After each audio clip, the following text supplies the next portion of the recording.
Hello students, welcome to BioAspect. We have discussed three topics of chapter first: nutrition, respiration and transportation.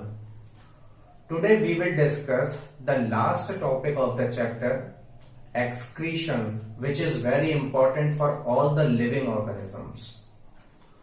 So let's start it. Number first we have to discuss what is excretion. पहले हमारे लिए ये जानना जरूरी है कि excretion होता क्या है. As you all know, our body is made up of trillions of cells. जितने भी लिविंग ऑर्गेनिजम्स हैं, चाहे वो प्लांट हों या एनिमल्स हों, इंक्लूडिंग ह्यूमन बीइंग, उन सब की बॉडी किससे बनी हुई है? सेल्स से. और लिविंग थिंग्स को सर्वाइवल के लिए इन बॉडी सेल्स को बायोकेमिकल रिएक्शंस करनी होती हैं. फिर चाहे वो डाइजेशन हो या रेस्पिरेशन हो या ट्रांसपोर्टेशन हो. तो मेटाबॉलिक एक्टिविटीज के दौरान ये जो बायोकेमिकल रिएक्शंस होती हैं, इसमें कुछ वेस्ट मटेरियल भी प्रोड्यूस होता है जो कि टॉक्सिक होता है, यानी कि पॉइजनस होता है. अब अगर ये पॉइजनस सब्सटेंस हमारी बॉडी के अंदर एक्यूमुलेट होता रहेगा तो उससे क्या रहेगा? इन्फेक्शन फैलने का खतरा बढ़ जाएगा. अल्टीमेटली इन्फेक्शन फैलेगा भी, तो पर्टिकुलरली सबसे पहले तो वो उस ऑर्गन को डैमेज करेगा जहां से ये प्रोड्यूस हो रहे हैं, और धीरे धीरे ये इन्फेक्शन फैलते हुए पूरी बॉडी में स्प्रेड हो जाएगा, जिससे अल्टीमेटली उस पर्सन की डेथ हो जाएगी. क्योंकि जब ऑर्गन फेलियर हो जाएगा, ऑर्गन अपना काम नहीं कर पाएगा, तो उसकी वजह से उससे लिंक्ड और भी ऑर्गन्स इन्फेक्शन के दायरे में आ जाएंगे और वो भी अपना टास्क पूरा नहीं कर पाएंगे. अल्टीमेटली क्या होगा? ऑर्गेनिज्म डेड हो जाएगा. ओके, तो एक्सक्रीशन की डेफिनेशन बहुत ही सिंपल है. The removal of toxic elements from N organisms body is called excretion. जितना भी टॉक्सिक मटेरियल बॉडी में प्रोड्यूस होता है, उसको बॉडी से बाहर निकालने की जो प्रोसेसिंग है, उसी को क्या कहा जाता है? एक्सक्रीशन कहा जाता है. तो ऑब्वियसली बात है कि ये प्लांट्स, एनिमल्स सभी की बॉडी में फंक्शन होता है. पहले हम डिस्कस करेंगे प्लांट्स में एक्सक्रीशन कैसे होता है, कौन से इसके एक्सक्रीटरी प्रोडक्ट्स होते हैं जिनका बॉडी से बाहर निकलना जरूरी होता है. मेनली प्लांट्स से अगर हम गैशियस एक्सक्रीशन की बात करें, गैशियस टॉक्सिक सब्सटेंसेस की बात करें, तो वो है कार्बन डाइऑक्साइड, ऑक्सीजन. ठीक है, और गैशियस फॉर्म में वाटर वेपर भी होता है. ठीक है, तो रेस्पिरेशन के टाइम पर, जैसे कि मैंने आपको रेस्पिरेशन वाले टॉपिक में ये क्लियर किया था कि प्लांट्स में एक ही टाइम पर रेस्पिरेशन और फोटोसिंथेसिस दोनों ही प्रोसेसिंग चल रही होती हैं. During respiration they behave like other organisms. It means they produce carbon dioxide. Okay, but most of the carbon dioxide is utilised during photosynthesis.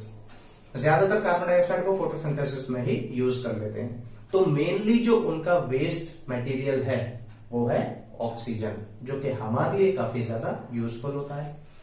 तो ये दोनों ही गैशियस मटेरियल प्लांट की लीफ में प्रेजेंट स्टोमेटा के थ्रू बाहर निकल जाते हैं. ठीक है, लीफ के अलावा स्टेम्स में भी कुछ छोटे छोटे से पोर्स होते हैं जो कि काफी ज्यादा बंद भी हो चुके होते हैं, पर कुछ खुले हुए भी होते हैं जिन्हें हम लेंटिसेल्स बोलते हैं. इनके थ्रू भी कुछ परसेंटेज में गैशियस एक्सचेंज होता है, इसलिए हम इन दोनों को ही कंसीडर करेंगे. वाटर वेपर लीफ के थ्रू जो स्टोमेटा है वहां से रिलीज होते हैं drop by drop. Of all the time they released from the leaf. तो इस प्रोसेस को हमने बताया था ट्रांसपिरेशन कहा जाता है. Loosening of water from the leaf surface drop by drop is called transpiration. So these are the excretory substances. Plants also store their waste substances in the form of leaves and inside the fruits, leaf में, अपनी fruits में, और जो stem reason पर bark होता है, छाल जिसे कहते हैं, बार्क में भी वो अपना वेस्ट मटेरियल स्टोर करके रखते हैं। तो अब इन वेस्ट मटेरियल को कैसे रिमूव किया जाता है कि आपने देखा होगा कि they shed their leaves and also fruits, they shed their leaves, fruits and peeling off bark, bark भी उनकी जो है वो धीरे धीरे उनकी बॉडी से रिमूव होने लगती है और उसकी जगह पर नई सेल्स आ जाती हैं। यानी कि प्रोसेसिंग ऐसी है कि बार्क रिमूव भी होती रहती है और बनती भी रहती है, ठीक है। बट ओल्ड बार्क से वेस्ट मटेरियल बाहर निकलता चला जाता है। ओके, फ्रूट्स में जो सॉलिड वेस्ट होता है जिसे हम रैफाइट्स बोलते हैं, सॉलिड वेस्ट का नाम क्या है, raphides. It also removed from plants body in the form of fruits. Okay, plant also secrete their waste material in the form of gum and resins, गम और रेसन के फॉर्म में भी वो अपना वेस्ट मटेरियल एक्सक्रीट आउट कर देते हैं। They also excrete some waste substances into the soil. तो ये जरूरी नहीं कि वो हर अपने वेस्ट मटेरियल को लीफ, फ्रूट्स, बार्क, गम और रेसन की फॉर्म में ही निकालें, कुछ वेस्ट मटेरियल को अपने रूट्स के आसपास के एरिया से भी रिलीज कर देते हैं जो कि डायरेक्टली सॉइल में मिक्स अप हो जाते हैं। Now try to understand what is excretion in animal and how excretion takes place in animals. Okay, first we will consider a unicellular organism amoeba. Amoeba produce carbon dioxide during respiration and this carbon dioxide is diffused out from its plasma membrane. Okay, there is no special organ is present in its body. Okay, कोई special organ मौजूद नहीं होता क्योंकि unicellular organism है। उसके अलावा इसमें nitrogenous waste जैसे अमोनिया भी प्रोड्यूस होता है और excess water, these are also waste products and are removed through its contractile vacuole.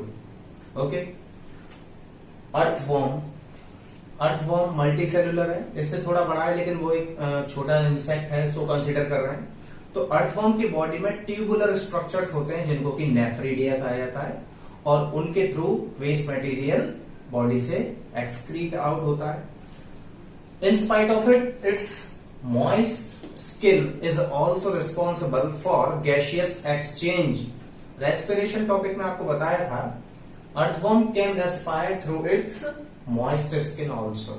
अपनी जो चिपचिपी स्किन होती है उससे भी रेस्पिरेशन कर लेता है जिसमें कि कार्बन डाइऑक्साइड उससे रिमूव हो जाती है।